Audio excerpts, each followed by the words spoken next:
कहा रहने वाला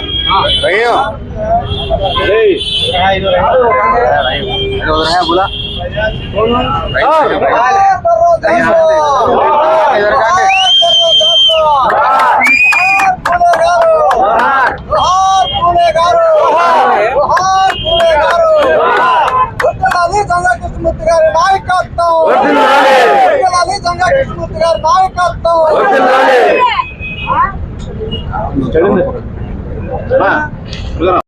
గురజాల నియోజకవర్గంలో జరుగుతున్నటువంటి రాజకీయ పరిణామాలు,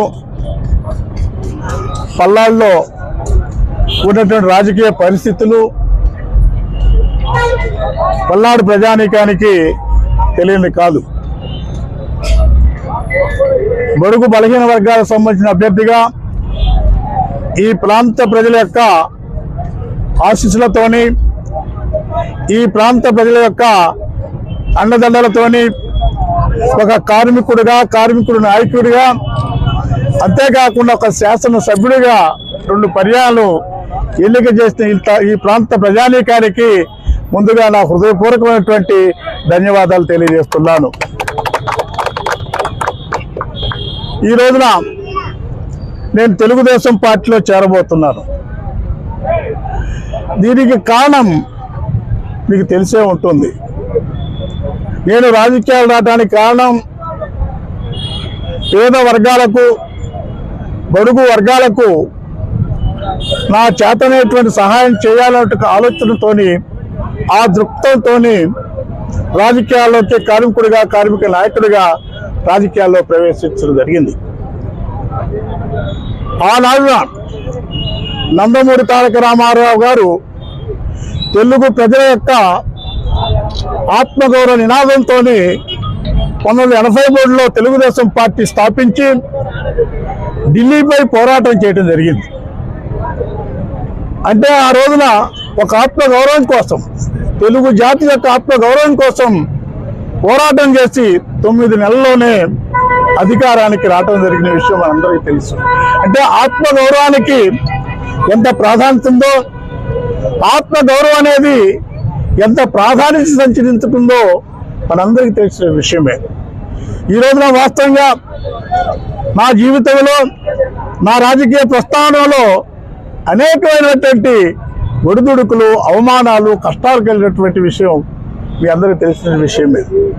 మీకు తెలుసు, ఈ నియోజకవర్గంలో నా పరిస్థితి కానివ్వండి, నేను 10 సంవత్సరాల పాటు రాజకీయాలు ఉన్నప్పుడు కానివ్వండి, అంతేవిధంగా నేను రాజకీయాల్లో ఉన్నప్పుడు, అధికారంలో ఉన్నా, ప్రతిపక్షంలో ఉన్నా, నేను ఎప్పుడు కూడా ప్రజల్ని విడిచిపెట్టలేదు. బడుగు బలహీన వర్గాలు, ఎస్సీ, ఎస్టీ, బీసీ, మైనార్టీ వర్గాల యొక్క అభ్యున్నతి కోసం, వారి యొక్క క్షేమం కోసం నిరంతరం కూడా నా వంతు బాధ్యతలు నేను నిర్వర్తిస్తున్నాను.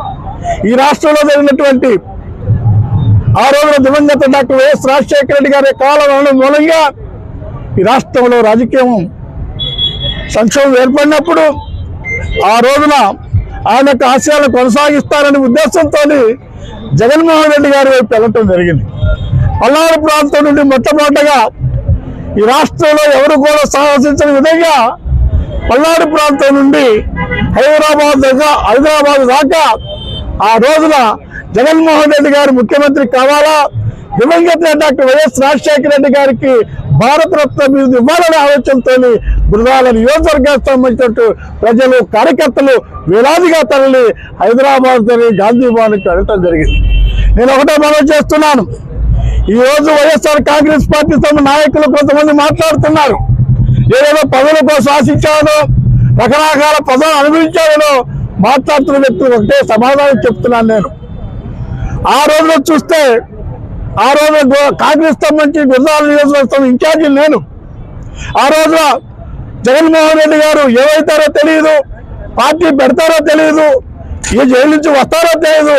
అయినప్పటికి కూడా నా పదవి కోసమో లేకపోతే సంపాదన కోసం నేను రాలేదు. ఆ రోజున ఎవరు రాకముందు కూడా, పార్టీ పెట్టకముందు కూడా నేను తప్పనిసరి కూడా ఈ రాష్ట్రంలో బడుగు బలహీన వర్గాలకు సంక్షేమ కార్యక్రమాలు అమలు జరగాలన్నా, వారి అభివృద్ధి జరగాలన్నా కూడా జగన్మోహన్ రెడ్డి గారు సాధ్యపడుతున్న విషయాన్ని గమనించి ఆ రోజు పార్టీలో రావటం జరిగింది. పార్టీలో కూడా నేను పార్టీ నిర్మాణానికి సంబంధించిన కూడా వ్యవస్థాపక కమిటీ సభ్యుడు లేదనే విషయం కూడా ఈ నియోజకవర్గ ప్రజలకి, మరీ ముఖ్యంగా వైఎస్ఆర్ కాంగ్రెస్ పార్టీ నాయకులకి గుర్తు చేస్తున్నాను. ఆ తర్వాత పరిణామాన్ని మీకు తెలుసు. ఎందుకంటే నేను మనవి చేస్తున్నాను, రాష్ట్ర వ్యాప్తంగా బీసీ వర్గాలకు సంబంధించినటువంటి బీసీ అధ్యయన కమిటీకి సంబంధించి కానివ్వండి, బీసీ విభాగం అధ్యక్షుడు కానివ్వండి, ఈ రాష్ట్రంలో ఉన్నటువంటి 139 కులాలుగా ఉన్నటువంటి బీసీ వర్గాలకు సంబంధించిన వాళ్ళ యొక్క జీవన విధానాలు, జీవన ప్రమాణాలు, ఆర్థిక పరిస్థితులు, విద్యా విధానాలను, సంస్కృతులు, సాంప్రదాయాలన్నీ కూడా ఆ రోజున అధ్యయనం చేసి ఒక కమిటీ రిపోర్ట్ కూడా జగన్మోహన్ రెడ్డి గారు సమర్పించడం జరిగింది. ఆ తర్వాత పరిణామాలు జగన్మోహన్ రెడ్డి గారు సంబంధించి ఈ రాష్ట్ర ప్రజానీకం మొత్తం కూడా జగన్మోహన్ రెడ్డి గారు అధికారానికి వచ్చిన తర్వాత మన బాధలు పోతాయి, మనకు సరైనటువంటి గౌరవం వస్తున్నటువంటి ఆలోచనతో కూడా ఆ రోజున అత్యధిక జనాభా ఉన్నటువంటి బీసీ వర్గాలకు సంబంధించిన ఎస్సీ ఎస్టీ బీసీ మైనార్టీ వర్గాలకు సంబంధించిన ప్రజలందరూ కూడా ఆయన గెలుపులో ప్రధాన భూమిక వహించారనేది వాస్తవం కాదనే విషయం కూడా నేను అడుగుతున్నాను. ఆ తర్వాత పరిణామాలు మీరు ఒక్కసారి ఆలోచించండి.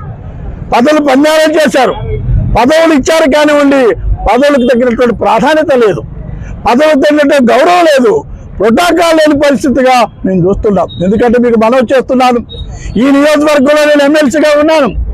ఈ నియోజకవర్గానికి సంబంధించి నాకు ఆ రోజులకు సంబంధించినటువంటి విభ్యకు సంబంధించి ఇచ్చినప్పటికి కూడా ఇక్కడ జరిగినట్టు పరిణామాలు మీకు తెలియదు కాదు. అంటే బీసీ వర్గాలకి, ఎస్సీ వర్గాలకు సంబంధించి పదవులు మాత్రం ఇచ్చారు కానివ్వండి, గౌరవం లేదు. నేను ఒకటే మనవి చేస్తాను, ఈ రోజున ఏ వర్గాలకైనా, పేద వర్గాలకైనా, తిండి లేని వర్గాలకైనా సరే, ఎస్సీ బీసీ వర్గాలకైనా భిక్షగానికి సైతం కూడా ఆత్మ గౌరవం ముఖ్యం. అనేక విధాలుగా ఈ నియోజకవర్గంలో నా ఆత్మ గౌరవం మీద దెబ్బ కొట్టారు, అనేక విధాలుగా అవమానపరిచారు, అనేక విధాలుగా నా వైపు ఉన్నటువంటి కార్యకర్తలకు సంబంధించి కానీ, మా ఎస్సీ ఎస్టీ బీసీ మైనార్టీ వర్గాలతో నుంచి అవమానపరచడే కాకుండా ఇబ్బందులు పెట్టే పరిస్థితి కూడా మనం చూసాం.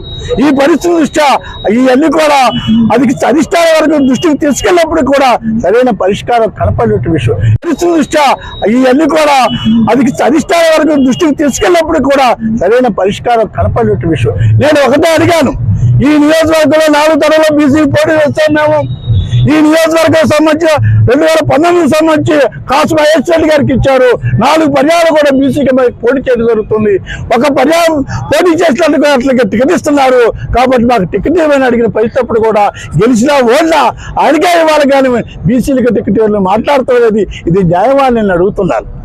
అంటే బీసీలకు సంబంధించిన వాళ్ళందరూ కూడా ఎదగకూడదా, బీసీ నాయకత్వం ఎదగకూడదా, బడుగు బలహీన వర్గాల నాయకత్వం ఎదగకూడదా విషయం కూడా నేను చూడగా వైఎస్ఆర్ కాంగ్రెస్ పార్టీకి ప్రస్తుతం అనేక అవమానాలు, అనేకమైనటువంటి ఘోరాలు జరిగాయి. మీకు తెలియదు కాదు. అంతేకాకుండా పల్నాడు ప్రాంతానికి సంబంధించినటువంటి బడుగు బలహీన వర్గాల ఐక్యవేదిక అయినటువంటి పల్నాడు బలహీన వర్గ ఐక్యవేదిక, ఆ ఐక్యవేదికలో పనిచేస్తున్న కార్యవర్గ సభ్యులకి, ఆ ఐక్యవేదికలో పనిచేసే సభ్యులందరికీ కూడా ఈ రోజు మనస్ఫూర్తిగా నా హృదయపూర్వకంగా అభినందనలు తెలియజేస్తున్నాను. కారణం ఏంటంటే కష్టకాలంలో ఎస్సీ ఎస్టీ బీసీ మైనార్టీ వర్గాలు నా కళ్ళకు ఉన్నారు. కష్టకాలంలో నన్ను ఆదరించారు, నన్ను హక్కులు నేర్చుకున్నారు. వారికి అదేవిధంగా నేను మనవి చేస్తున్నాను, ఎస్సీ ఎస్టీ బీసీ మైనార్టీ వర్గాల యొక్క ఆత్మగౌరవం కోసం ఈ పోరాటం చేస్తున్నాం. పదవులు ముఖ్యం కాదు, సంపాదన ముఖ్యం కాదు.